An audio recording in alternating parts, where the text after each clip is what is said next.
get to find a few bullets and some things like that. But they don't take anybody with them until they make sure they get the good stuff. Right. But yeah. But it's a good area. It's a good area to hunt. There's a lot of history here too. It's just not quite as old as, like on the East Coast. Yeah. Well, what detectors do you use now? Detectors? Well, I probably, I'd say 60-70% of the time I'm swinging a Minelab Equinox 800.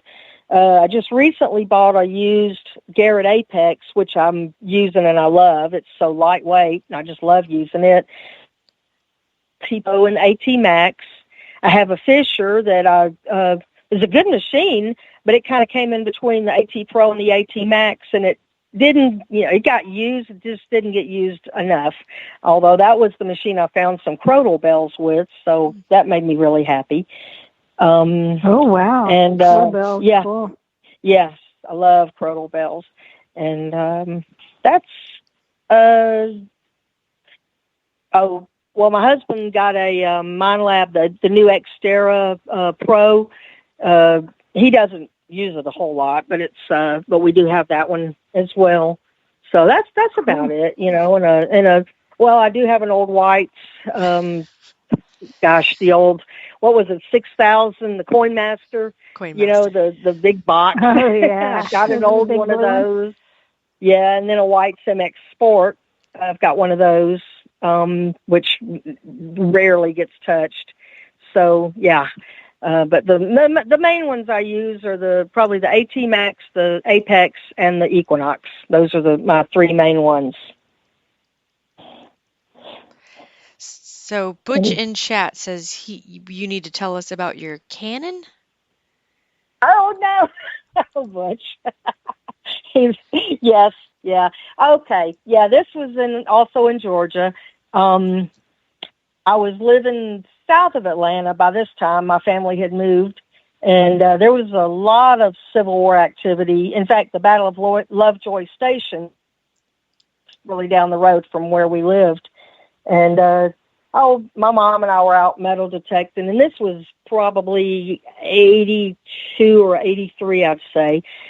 And just up and down the road, remember exactly where we were. My mom says we pulled it out of a ditch, but I don't remember. But found a piece in it, and it's the part that has the U.S. on it. And for years and it's a big piece. It probably weighs 25 or 30 pounds. And for years, it's just kind of sat and been a display, I guess you'd say, on the windowsill at my mom's house. And I just happened to take some pictures of it and sent to Butch. And he couldn't believe that I've been, having this piece of cannon all these years and never bothered to mention it to anybody. So, yeah, found a few Civil War things down in that part of Georgia. Some buttons and mini balls, the usual stuff. No breastplates or anything like that. But the piece of cannon, I guess that's a pretty neat thing. Butch seems to think so anyway.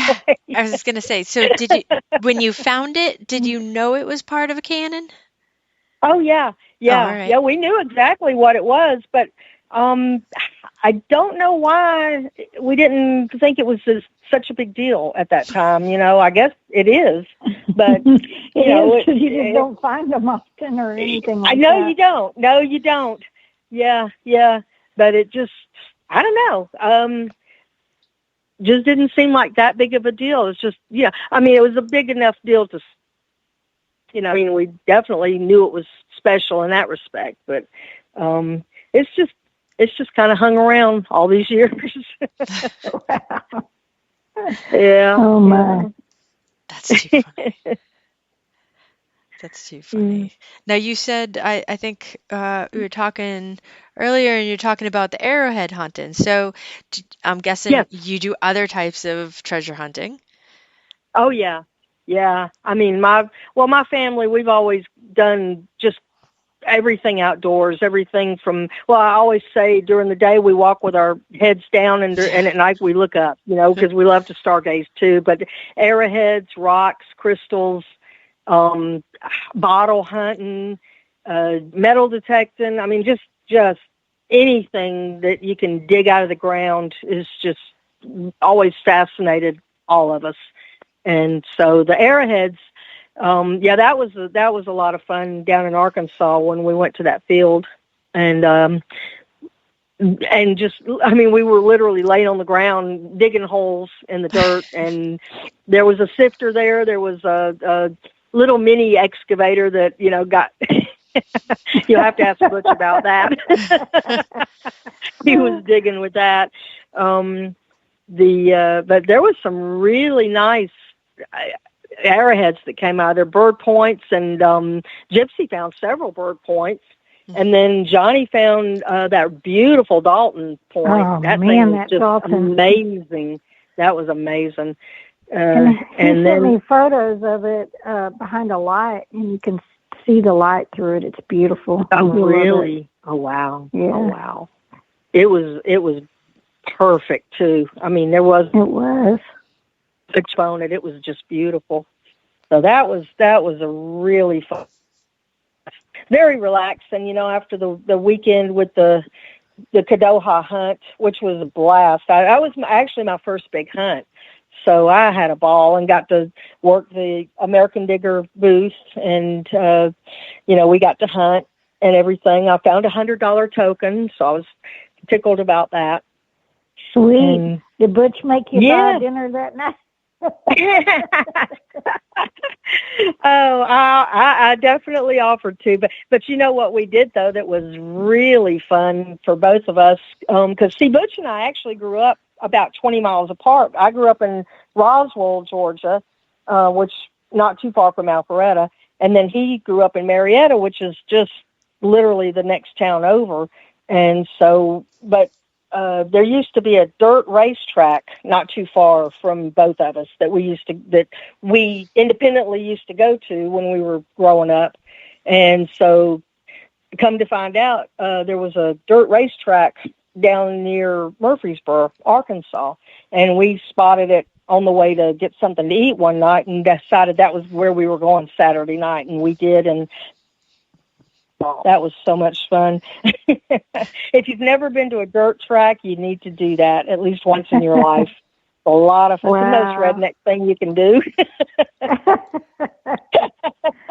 I love it. Yeah. Well, that sounds like y'all had so much fun. While you were there, did y'all get there in time to go do the diamond crater or any other thing, or crystal digging? We did. We Tuesday, because I had this brilliant idea we were going to go there and write an article about it. But I tell you, I was a little disappointed in the diamond mine, because they hadn't plowed it in a few months, and the ground was rock hard, and there was just nothing on top of the ground at all. You had to dig holes, and so we dug a few holes and got some dirt and went over to they have the big and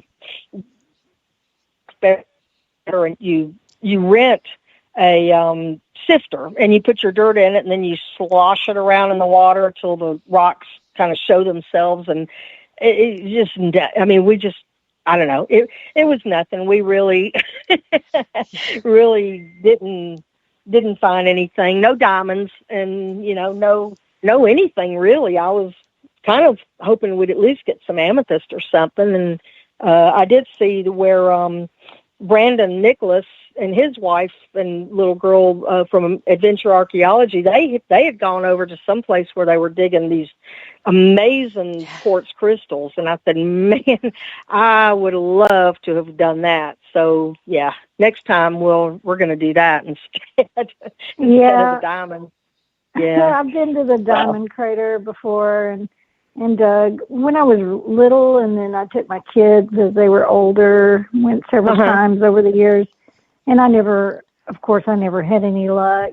And I guess you really have to know what you're doing there, because most of them are small. in comparison to Exactly. when you find the quartz crystals, So last year for my birthday, a bunch of my friends, they took me that way past Murfreesboro to some of that area, and we got to dig some quartz crystal, and it was so much fun. I got a video of that trip. I did a little metal detecting too there at the river, but it was a blast. So yeah, you definitely need to next time because there's another one. What is it? 7 coming up next year in October, I think. Is I just got a right before the podcast message from Brandon. So about the next year's Treasure Fest. So it would be fun to maybe make a trip early, and maybe we could all plan, and we get Amanda to come for a change. Oh yeah, and we that could just sounds like a plan. Little trip, meet up maybe further up north above Murfreesboro, do some crystal digging, and then meander on down and then do that. And then Brandon said we could do the arrowhead digging again, and so I think we should do that. I think so too. Definitely. That sounds like a plan to me. Like, I don't know how you guys can plan like a year in advance of next week. Well, let's just say it's a very roughly planned thing for now. I'm writing it on my calendar right now. I think a couple years ago I was able to do that, but now it's like, so what's going on tomorrow? I know. I never plan that far out. Yeah. I never do either. And it was funny when he messaged me earlier to tell me about it. I was thinking, man, I never plan that far ahead. But sometimes if you do go ahead and mark something on the calendar that far in advance, and then do like some sort of reminder. That way, when you do have little things pop up, you can already say, well, already I've got something that I really want to go to, especially if it's, and actually, because it's something you can plan around and make plans for. Yeah, and it saves on travel costs if you like plan that far out and book it and everything. Yeah, because I've never done that. I mean, I'm a planner, but I'm also very spontaneous. So you tell me go, and I can be packed in an hour or 30 minutes and go. Yeah. So. Yeah, I've got a friend who literally leaves everything in his car, and he has his detector and all his clothes in his car, and he just goes at a moment's notice. And I said, I envy that. Yeah. True. Sometimes I'm able to do that. So I know that Amanda's got some more questions, list of questions there, don't you, Amanda? Oh, absolutely. Have a whole bunch. I know that there's some detectorists and treasure hunters out there that have a bucket list or a wish list. Do you have a bucket list or a white whale that you're hoping to find? I've always wanted to find a flying eagle scent. I've just always thought that would be, because they were only minted a couple of years, and that's always kind of been my top wish on my bucket list. Flying eagle scent, and of course a gold coin. That would make me probably jump up and down for joy if I found a flying eagle scent. Yeah, they are pretty cool. It's like one of my favorite designs. One of my favorite designs.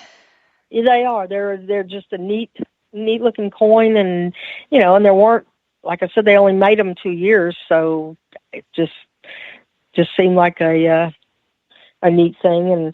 And anything unusual, I love anything unusual. I can't say crodal. I always wanted to find a crodal bell, and I have found several one too. Yeah. Well, that's great. Yeah. They're still on my bucket list to find a whole one. I found partial one when we were in, New Hampshire at Bone. But So, speaking of unusual, what's the most unusual or spooky